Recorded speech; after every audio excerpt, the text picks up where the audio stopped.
Mm, ¿Cómo están?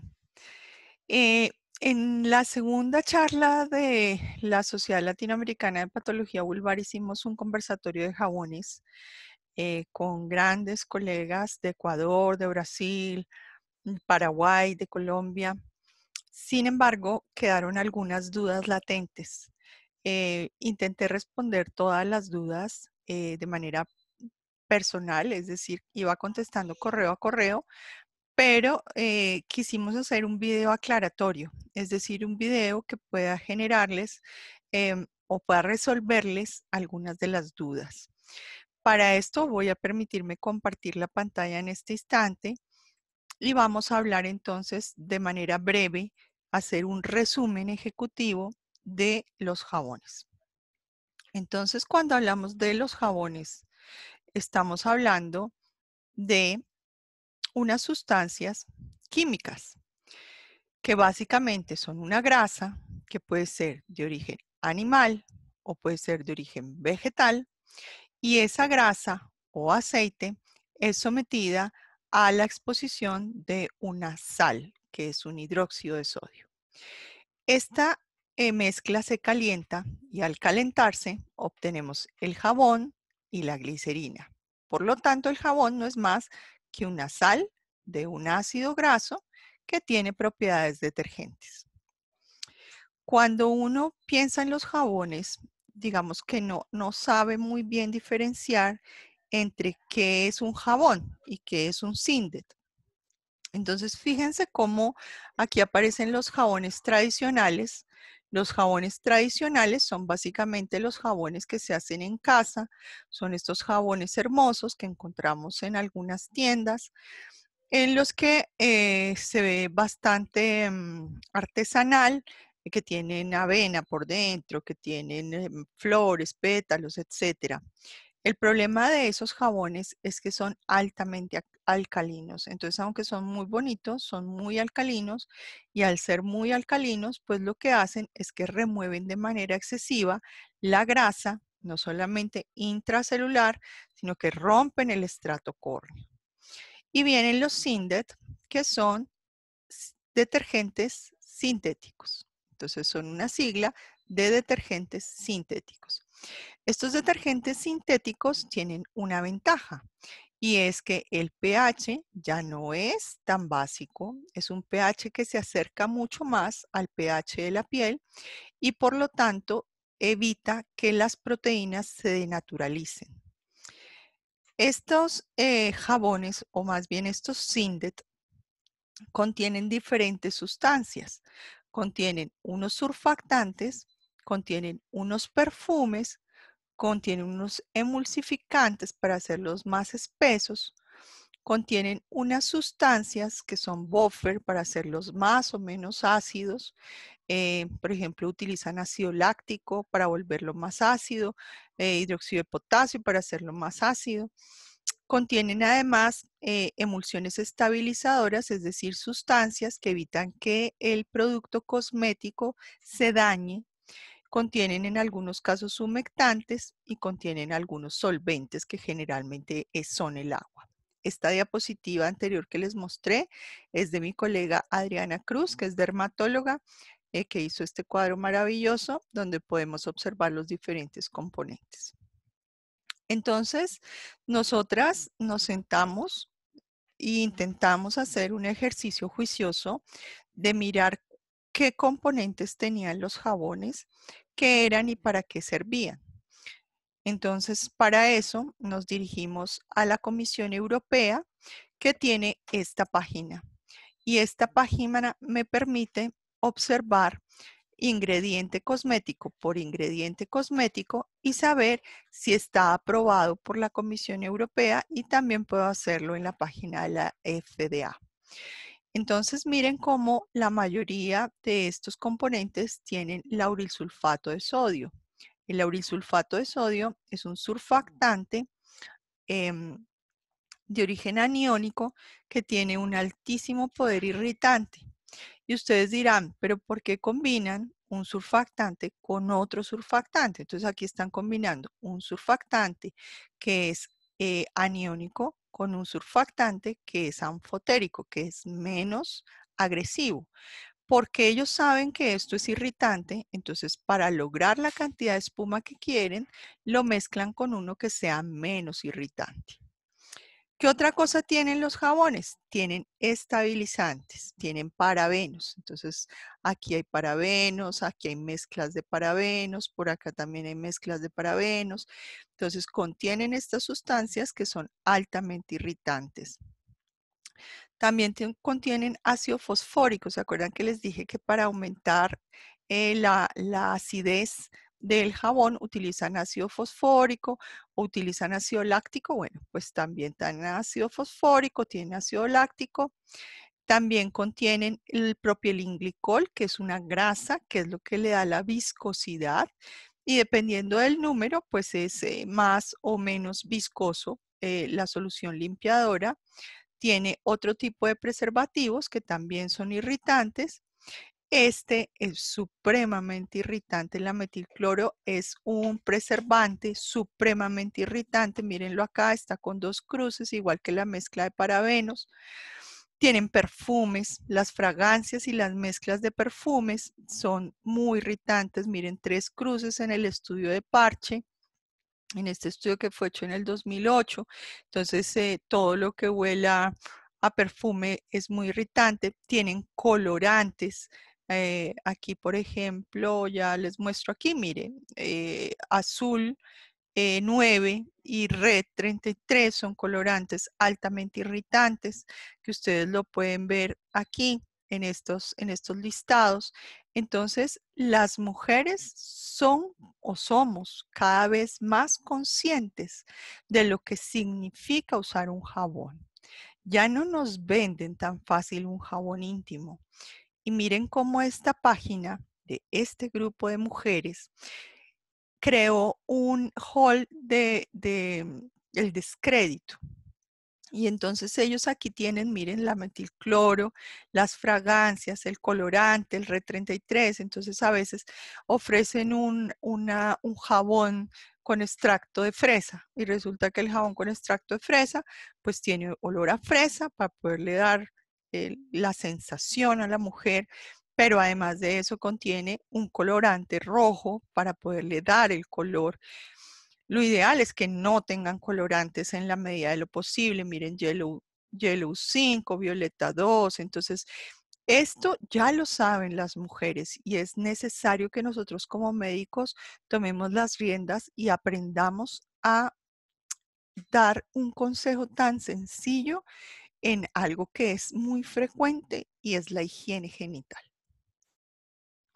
Entonces acá está lo que yo les decía y es que los surfactantes, que ya les explico qué es eso, se dividen en 4 grandes grupos, que son aniónicos, catiónicos, anfotéricos o no iónicos. Obviamente, los aniónicos, que tienen una carga negativa, como lo dice su nombre, tienen un mayor poder limpiador, tienen un moderado poder desinfectante, pero son altamente irritantes. Y el ejemplo claro es el lauril sulfato de sodio. Por eso prefieran los limpiadores que son libres de sulfato. ¿Sí? Son libres de sulfato. Luego vienen los anfotéricos, que tienen un buen poder limpiador, una moderada actividad antimicrobiana, bajo poder irritante, como es la cocamidopropilbetaína. Esos nombres son complejos para uno. Y obviamente lo ideal es que tuvieran no iónicos, pero por lo menos nos confirmamos que sean anfotéricos. ¿Qué hacen estas sustancias que yo les digo que son surfactantes? Un surfactante básicamente es una cabecita que es hidrofílica con unas paticas que son hidrofóbicas. No les gusta el agua, detestan el agua. Entonces, una vez yo pongo esta sustancia surfactante sobre la grasa o la pongo sobre la mugre, las paticas hidrofóbicas van a buscar pegarse a esta sustancia que no le permite estar en contacto con el agua, mientras que las cabecitas hidrofílicas quedan allí. Cuando yo aplico el agua, pues estas partículas miceliares, estos micelios, se van con el agua. ¿Por qué? Porque las cabecitas son hidrofílicas. Entonces, todos los jabones tienen ese poder de eliminar la suciedad y eliminar la grasa.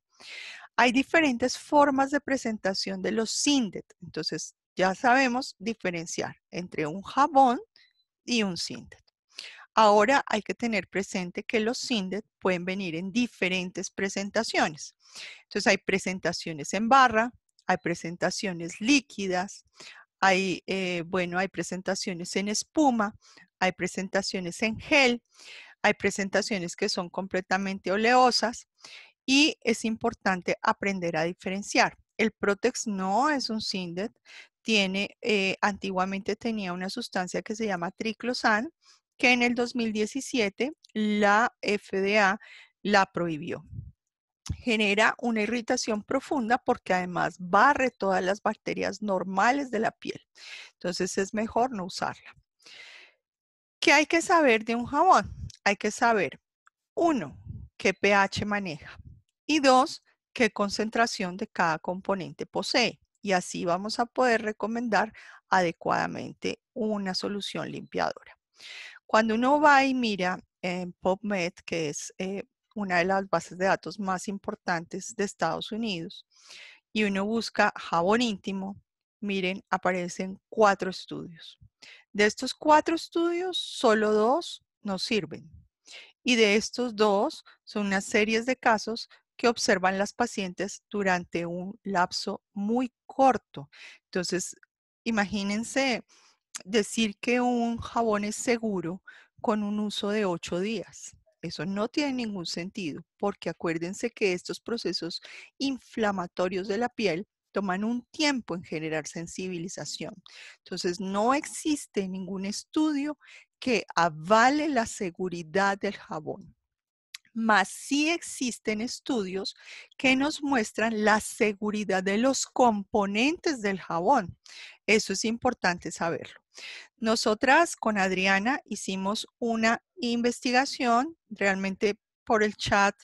Lo que hicimos fue enviarle a nuestra familia, a nuestras amigas, enviarles una encuesta.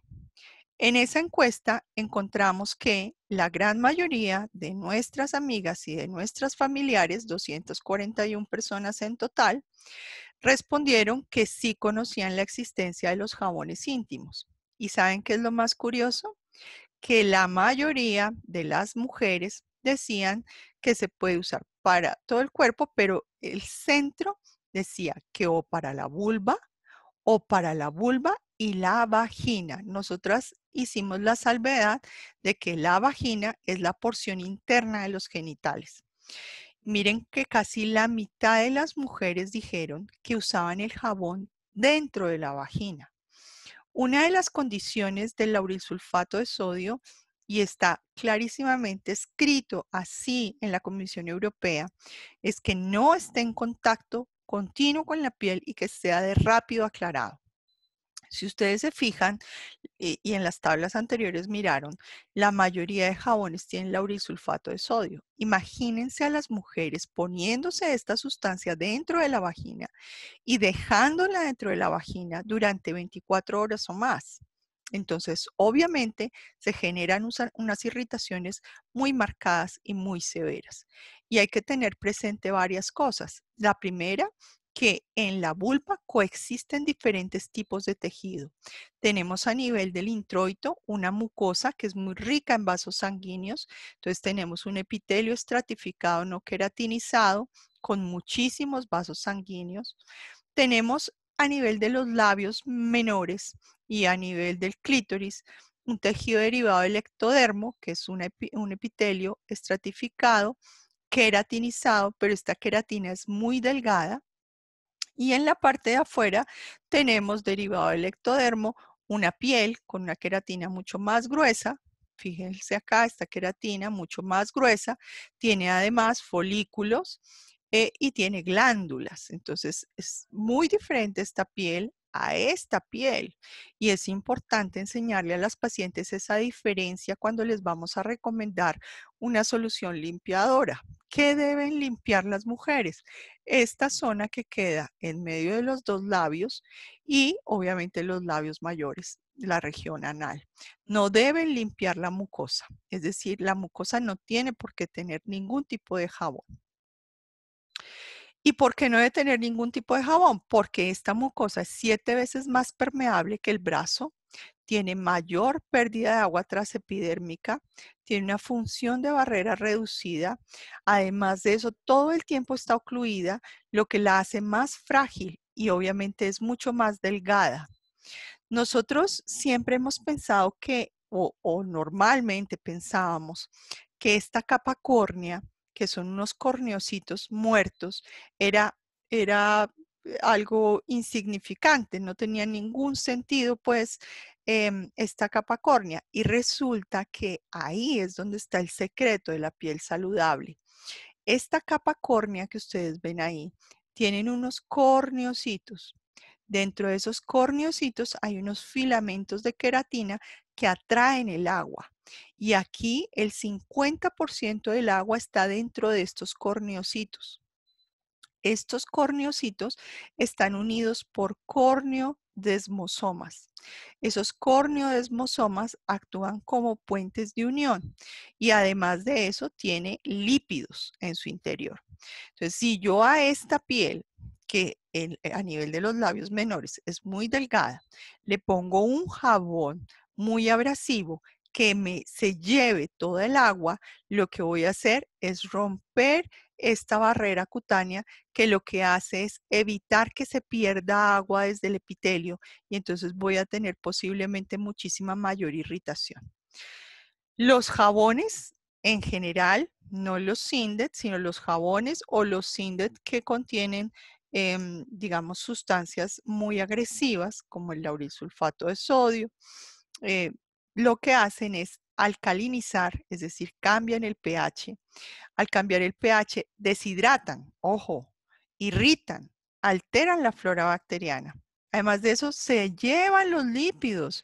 Acuérdense que tienen unas paticas que son hidrofóbicas, se pegan a los líquidos y se las llevan. Entonces dañan las membranas lipídicas, dañan las proteínas porque desnaturalizan las queratinas y además producen citotoxicidad y hace que esta alteración cree permeabilidad en la piel y la dañe. Y si de pura casualidad, además tienen triclosan, barren la microbiota natural de la piel, es decir, la vuelven más susceptible a las infecciones. Es como si a este pobre tiburón le quitáramos la rémora, bueno, pues se va a llenar de mugre seguramente. Entonces, es como si nosotros estuviéramos quitándole la rémora al tiburón con esos jabones muy agresivos. ¿Qué pasa cuando hay uso excesivo de jabones? Pues que puede ocurrir esto. Aquí hay una paciente con una placa eritematosa, con zonas blanquecinas, con mucho edema y prurito, y además de esto hay estas erosiones y estas fisuras.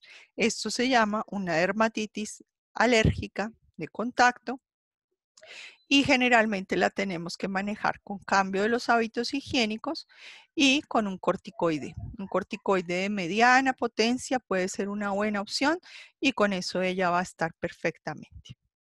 Si nosotros no hacemos nada, ese proceso inflamatorio se va a cronificar y va a aparecer estas placas, que son unas placas, digamos, eucrómicas en este caso, pero miren cómo se ve esta liquenificación y esto es un líquen simple crónico causado por el uso excesivo de jabones. ¿Qué nos dice la Sociedad Internacional para el Estudio de Enfermedades Vulvares? Y este es un folleto que está disponible para las mujeres en general. Nos dice que si está irritada y tiene problemas, se lave con agua tibia, no caliente, que no use jabones, geles de ducha o limpiadores especiales porque le va a agravar los problemas y su médico le va a recomendar un sustituto del jabón. Entonces, ¿qué debemos hacer? Primero, definir cuál es el papel de nosotros como profesionales y como sociedades científicas en la enseñanza y capacitación de las mujeres acerca de su autocuidado. Dos, yo sigo preguntándome y pasamos de hecho una carta pidiendo que le retiraran la palabra íntimo a los jabones, porque estuvimos hablando con el doctor, hicimos una reunión conjunta, muchos especialistas de diferentes áreas, intentando mirar cómo podríamos mejorar la salud femenina, porque cada vez vemos más dermatitis irritativas, porque el líquen nos tiene complicada la vida. Entonces debemos partir por esto que es la piedra angular del cuidado. ¿Y cómo podemos quitarle la palabra íntimo a los jabones? Porque íntimo está asociado con interior, con interno. Entonces, Fernando Rosero, que es un sexólogo muy importante de nuestro país, nos decía que perfectamente íntimo para la mujer es interno, hacia adentro. Y entonces, cuando una mujer entiende íntimo y se pone en el 46% de los casos de las mujeres encuestadas el jabón adentro de la vagina, está causando un daño muy fuerte a nivel de sus genitales.